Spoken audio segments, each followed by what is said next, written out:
value sorter, which is the analyzer we have here, is an automated visual grain inspection instrument. And what it does is it takes a grain sample and it will tell you where the grain is good and usable as expected, or whether there's an impurity, whether it's mottled, whether it's non-vitreous, whether it's insect damaged, or whether there's also items that shouldn't be in there, like rye and barley. We're going to be running Durham for this, Durham wheat. It will also throw out anything that's stones or glass, for example. So when it's running its test, it will throw out the samples into each of the pots. The X side is where the impurities are, and the tick side is where the pure Durham wheat is. If we look under the lid here, the grain gets poured in through the top. It goes onto the vibrating bowl, which is currently inactive, and then it gently vibrates and takes the grains up the area here, and then takes it into this next area. Underneath here there's a mirror and a camera, and it takes a photograph of each of the grains, approximately 6 or 7 photos per second, so it flashes constantly as its test is being run.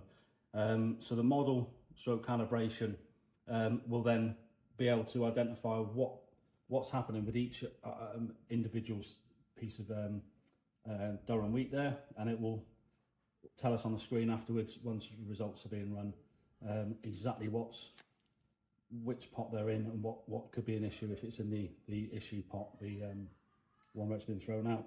And then the grain just comes back down through here and drops into each of the individual pots. So we're going to run a quick test now with Durham wheat. The Durham wheat is 80 grams. So take it out of its envelope like so. Pour it in. Gently pour it in like so. And if we look at the screen now, I've already selected the Cgrain Durham wheat model or calibration. We refer to them as models with the Cgrain. I'm going to update the weight. So I'm just going to select the 100 and then tab down so we get to 80.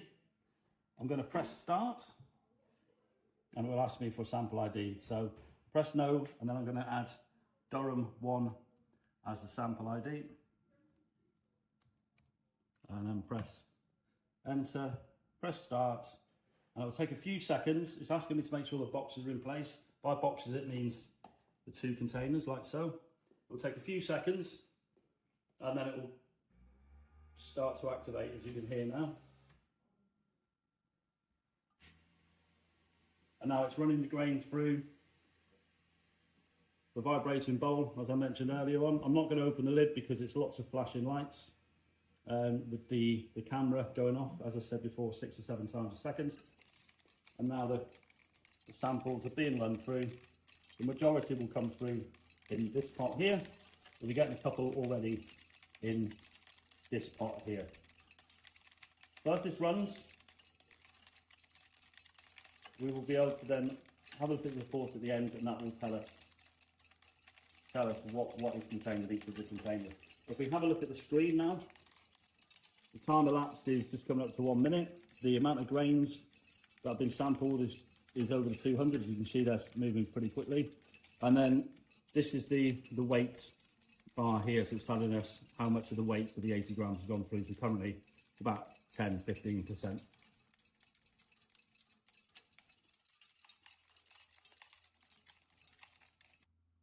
So the grain has now run through the Cgrain sorter.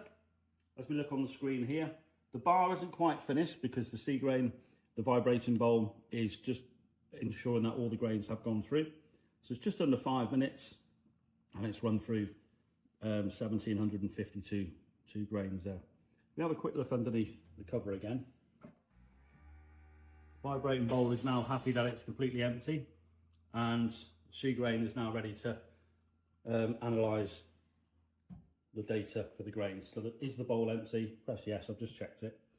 It's empty. So it will now open up the report inside. If we have a look at the report, it tells us that whole samples has gone through 1,752, which we've just seen.